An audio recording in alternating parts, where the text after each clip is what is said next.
ശബരിമല സ്വർണ്ണക്കൊള്ളയിൽ അറസ്റ്റിലായ ദേവസ്വം മുൻ board administrator Murari ബാബുവിനെ ചോദ്യം ചെയ്യുന്നു. പെരുന്നയിലെ വീട്ടിൽ നിന്ന് ഇന്നലെ രാത്രിയാണ് SIT മുരാരി അറസ്റ്റ് ചെയ്തത്. അന്വേഷണത്തിന് മേൽനോട്ടം വഹിക്കുന്ന H. വെങ്കടേഷിന്റെ സാന്നിധ്യത്തിലാണ് പ്രതികളുടെ ചോദ്യം ചെയ്യൽ നടക്കുന്നത്. സിജോ വി ജോൺ തിരുവനന്തപുരത്ത് നിന്ന് വിവരങ്ങൾ നൽകും.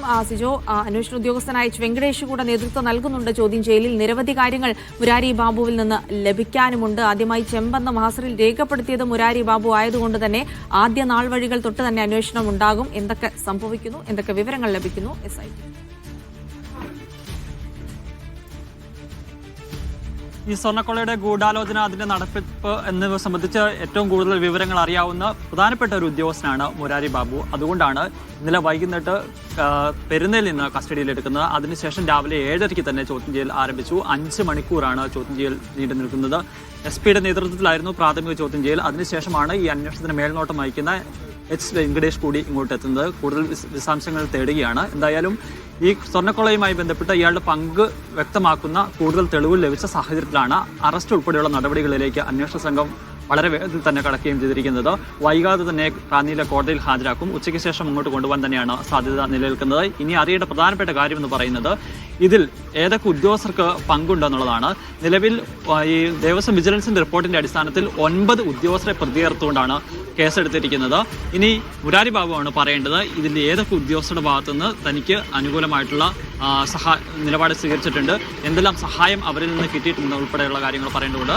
അതോടൊപ്പം തന്നെ മറ്റൊരു പ്രധാനപ്പെട്ട കാര്യം എന്ന് പറയുന്നത് ഇതിൽ എന്തെങ്കിലും സാമ്പത്തികപരമായ നേട്ടം ഇയാൾ മുരാരി ബാബു ഉണ്ടാക്കിയിട്ടുണ്ടോ എന്നുള്ളൊരു കാര്യവും ഇതിന്റെ പരിധിയിലേക്ക് വരികയാണ്. എന്തായാലും വിശദമായ ചോദ്യം ചെയ്യലിലൂടെ ഇക്കാര്യത്തിലൊരു ക്ലാരിറ്റി വരുമെന്ന് തന്നെയാണ് പ്രതീക്ഷിക്കപ്പെടുകയും ചെയ്യുന്നത്. ഇതുമായി ബന്ധപ്പെട്ട് നേരത്തെ തന്നെ രേഖകൾ പിടിച്ചെടുത്തിരുന്നു, മൊഴികൾ സ്വീകരിച്ചിട്ടുണ്ട്. അങ്ങനെ കൃത്യമായ ഒരു വിവരത്തിന്റെ അടിസ്ഥാനത്തിൽ കൂടിയാണ് കസ്റ്റഡിയിലെടുത്ത് അറസ്റ്റിലേക്ക് കടക്കുകയും ചെയ്തിരിക്കുന്നത്. ഇനി വരും ദിവസങ്ങളിൽ മറ്റുള്ള ഉദ്യോഗസ്ഥരെ കസ്റ്റഡിയിലെടുക്കും.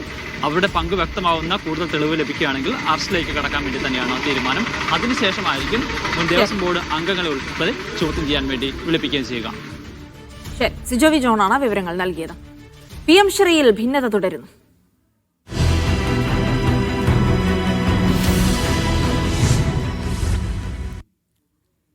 PM ശ്രീ പദ്ധതിയിൽ ഒപ്പിടുന്നതിൽ LDF-ൽ ഭിന്നത തുടരുന്നു. മന്ത്രിസഭാ യോഗത്തിൽ CPI മന്ത്രിമാർ എതിർപ്പറിയിച്ചത് മന്ത്രി GR അനിൽ സ്ഥിരീകരിച്ചു.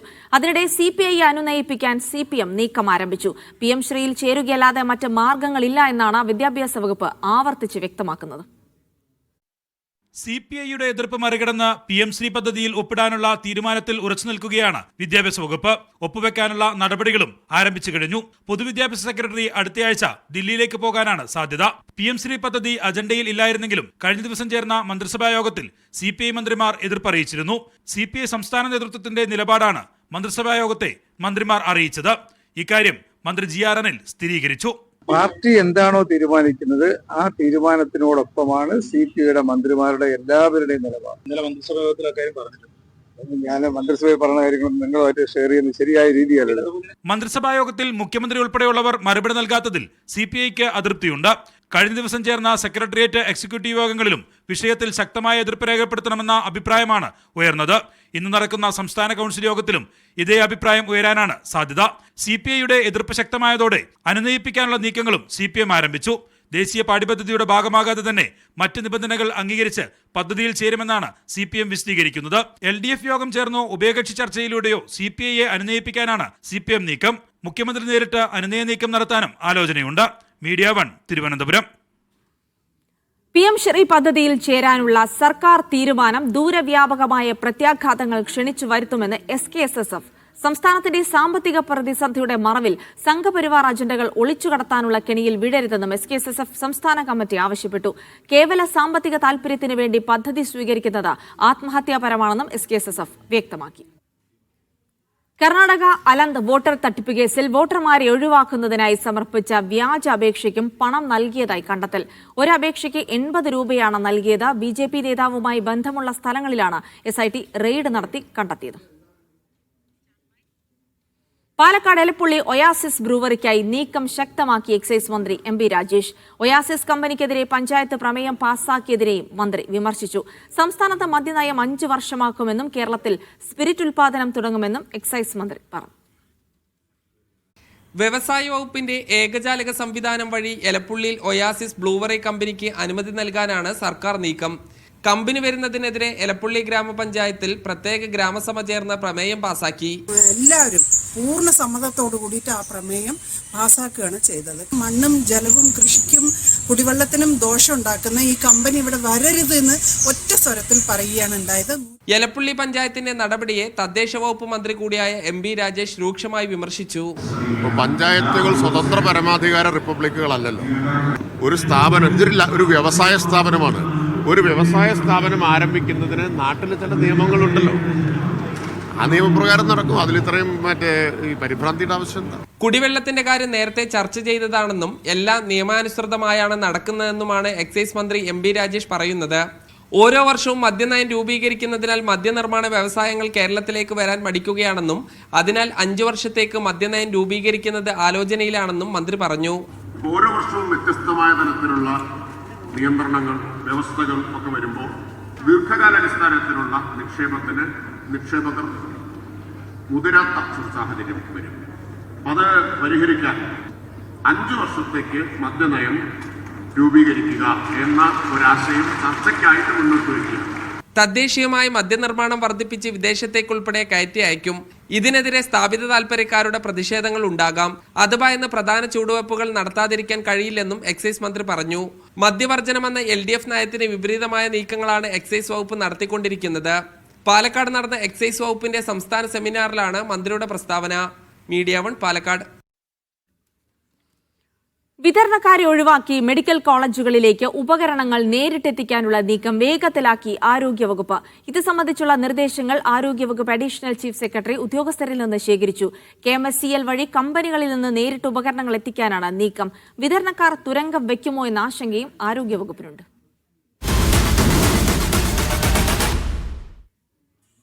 കുടിശ്ശികയുടെ പേരിൽ വിതരണക്കാർ പ്രത്യേക അജണ്ട വെച്ച് ആരോഗ്യവകുപ്പിനെ പ്രതിസന്ധിയിലാക്കാൻ ശ്രമിക്കുന്നുവെന്നാണ് വിലയിരുത്തൽ. പണം നൽകാമെന്ന് ഉറപ്പു നൽകിയിട്ടും വിതരണക്കാർ ഉപകരണങ്ങൾ തിരികെ എടുത്തുകൊണ്ടുപോയത് ചില ലക്ഷ്യങ്ങൾ വെച്ചാണെന്ന് ആരോഗ്യവകുപ്പ് കരുതുന്നു.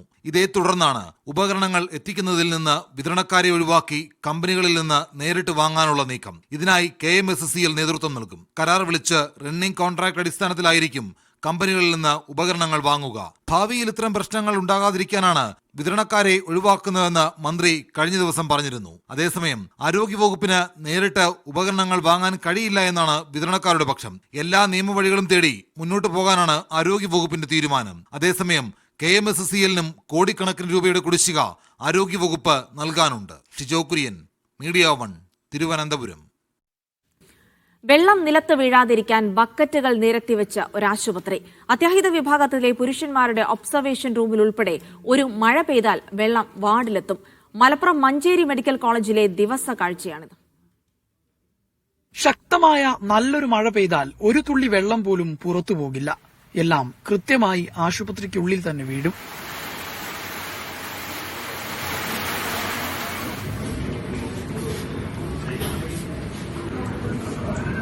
അത്യാഹിത വിഭാഗത്തിലെ പുരുഷന്മാരുടെ ഒബ്സർവേഷൻ റൂമിലും മെഡിക്കൽ കോളേജിനകത്തെ ഫാർമസിക്ക് സമീപവുമെല്ലാം ചോർന്നൊലിക്കുന്നുണ്ട്. ഈ വെള്ളത്തിൽ ചവിട്ടി വേണം ആളുകൾക്ക് മരുന്ന് വാങ്ങാൻ. അധികൃതരുടെ ഭാഗത്തുനിന്നുള്ള വീഴ്ചയാണ് ഇതിന് കാരണമെന്നാണ് ആക്ഷേപം. മരുന്നിന് നിൽക്കുന്നവർക്ക് കുട ചൂടി നിൽക്കേണ്ട ഒരു അവസ്ഥയാണ് ഇന്നലെ ഉണ്ടായിട്ടുള്ളത്. അതുപോലെ തന്നെ അത്യാഹിത വിഭാഗത്തിലും ഇതുപോലെ പ്രശ്നങ്ങൾ ഉണ്ടായിട്ടുണ്ട്. ഇതൊക്കെ ബന്ധപ്പെട്ടവരുടെ ഭാഗത്തുനിന്ന് വേണ്ടത്ര ശ്രദ്ധ ഇല്ലാത്തത് കൊണ്ട് മാത്രം തന്നെയാണ്. വെള്ളം വീഴുന്നിടങ്ങളിൽ ബക്കറ്റുകൾ വെച്ചിരിക്കുകയാണ് ജീവനക്കാർ. ചോർച്ച പൂർണ്ണമായും പരിഹരിച്ചില്ലെങ്കിൽ ചോർച്ച കൂടുകയും അത് കെട്ടിടത്തെ തന്നെ ബാധിക്കുമെന്ന ആശങ്കയിലാണ് നാട്ടുകാർ. മീഡിയ 1 മലപ്പുറം. ലക്ഷദ്വീപിൽ വൻകിട വികസന പദ്ധതിയുടെ മറവിൽ സർക്കാർ ഓഫീസുകളടക്കം പൊളിച്ചു നീക്കി ദ്വീപ് ഭരണകൂടം. അഗത്തി ദ്വീപിലെ പഞ്ചായത്ത് ഓഫീസടക്കം 13 കെട്ടിടങ്ങൾ പൊളിച്ചു. പ്രദേശത്തെ വീടുകളും പൊളിച്ചു നീക്കിയേക്കുമെന്ന ആശങ്കയിലാണ് ജനങ്ങൾ. നിയമപരമായി നേരിടുമെന്ന് കോൺഗ്രസ് NCP പാർട്ടികൾ അറിയിച്ചു. Media 1 exclusive.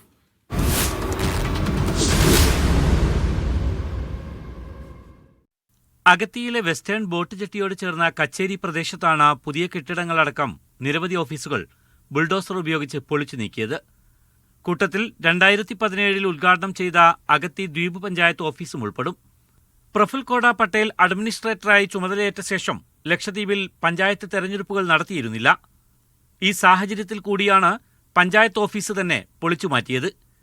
അഗത്തിയിൽ മാത്രം child and woman welfare office, 2 അരി ഗോഡൌണുകൾ, പഴയ PWD സ്റ്റോർ, പുതിയ സ്റ്റോർ, PWD അസിസ്റ്റന്റ് എഞ്ചിനീയറുടെ office, post office, port office, passenger lodge തുടങ്ങി 13 കെട്ടിടങ്ങൾ മുന്നറിയിപ്പില്ലാതെ പൊളിച്ചുമാറ്റുകയായിരുന്നു. പ്രദേശത്ത് സിറ്റി സെന്റർ സമുച്ചയം നിർമ്മിക്കുന്നതിന്റെ മറവിലാണ് കേന്ദ്ര സർക്കാരിന്റെ അസ്വാഭാവിക നടപടി. ഇപ്പോൾ പഞ്ചായത്ത് ഓഫീസ് തന്നെ പൊളിച്ചു മാറ്റിയിരിക്കുന്നത് വെള്ളിയാഴ്ചയാണ്. വെള്ളിയാഴ്ച പൊളിച്ചു മാറ്റുമ്പോൾ ശനിയും ഞായറും കേരളത്തിലെ കോടതികളെയാണ് ഈ ജനങ്ങൾക്ക് ആശ്രയിക്കാൻ കഴിയുക. അന്ന് കോടതി ലീവാണ്. അത് കണ്ടുകൊണ്ട് ഇവിടെ മാത്രമല്ല, കവരത്തിയിൽ നേരത്തെ ബിൽഡിങ്ങുകൾ പൊളിച്ചിട്ടുള്ളത് ഈ പർട്ടിക്കുലർ ഡേ തെരഞ്ഞെടുത്തുകൊണ്ടാണ്. ആ തെരഞ്ഞെടുക്കുമ്പോൾ നമുക്കൊരിക്കലും നിയമ പോരാട്ടത്തിന് പോകുവാനുള്ള വഴികൾ അടച്ചുകൊണ്ടാണ് ഗവൺമെന്റ് ഒരു ദ്രോഹമായ മാർഗത്തിലൂടെയാണ് ലക്ഷദ്വീപ് ഭരണകൂടം നീങ്ങിക്കൊണ്ടിരിക്കുന്നത്. പുതുതായി നവീകരിച്ച അഗത്തി സൗത്ത് SB സ്കൂൾ നേരത്തെ അടച്ചുപൂട്ടിയിരുന്നു. പൊളിച്ചു കളയുന്ന സ്ഥാപനങ്ങൾ പലതിനും പകരം സംവിധാനം ഒരുക്കിയിട്ടില്ല. പ്രശ്നത്തെ ജനകീയമായി ചെറുക്കുമെന്ന് പൊതുപ്രവർത്തകർ പറഞ്ഞു. ഏത് രീതിക്കായാലും ഇത് ശക്തമായ രീതിയിൽ പാർട്ടി എല്ലാ പ്രവർത്തകരെയും അതുപോലെ എല്ലാ ജനങ്ങളെയും ഒരുമിച്ച് നിന്നുകൊണ്ട് സംഘടിതമായിട്ടുള്ള ഒരു ലീഗലായിട്ട് സമരങ്ങളിലേക്ക് തീർച്ചയായിട്ടും പോകാൻ തന്നെയാണ് ഞങ്ങളൊക്കെ ആഗ്രഹിക്കുന്നത്.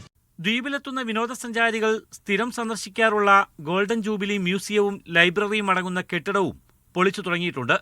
താൽക്കാലികമായി അടച്ചിടുന്നു എന്ന് മാത്രമാണ് വിശദീകരണം. അഗത്തിയിലെ പഞ്ചായത്ത് ഓഫീസിന്റെ ഇപ്പോഴത്തെ കാഴ്ചയാണിത്. ഈ പ്രദേശത്ത് മാത്രം 13ഓളം കെട്ടിടങ്ങളാണ് സമീപകാലത്തായി പൊളിച്ചു മാറ്റിയത്. എല്ലാം ജനങ്ങൾ നിത്യവും അവരുടെ ആവശ്യങ്ങൾക്കായി കയറിയിറങ്ങുന്ന കെട്ടിടങ്ങൾ. അഗത്തിയിൽ നിന്ന് മുജീബ് റഹ്മാൻ, മീഡിയ 1. വയനാട് DCC മുൻ ട്രഷറർ NM വിജയനും മകൻ ജിജേഷും ജീവനൊടുക്കിയ കേസിൽ ആത്മഹത്യാ പ്രേരണ കുറ്റം ചുമത്തി അന്വേഷണ സംഘം കുറ്റപത്രം സമർപ്പിച്ചു. IC ബാലകൃഷ്ണൻ MLA ആണ് ഒന്നാം പ്രതി. ബത്തേരി ജുഡീഷ്യൽ 1ാം ക്ലാസ് മജിസ്ട്രേറ്റ് കോടതിയിലാണ് ബത്തേരി DYSP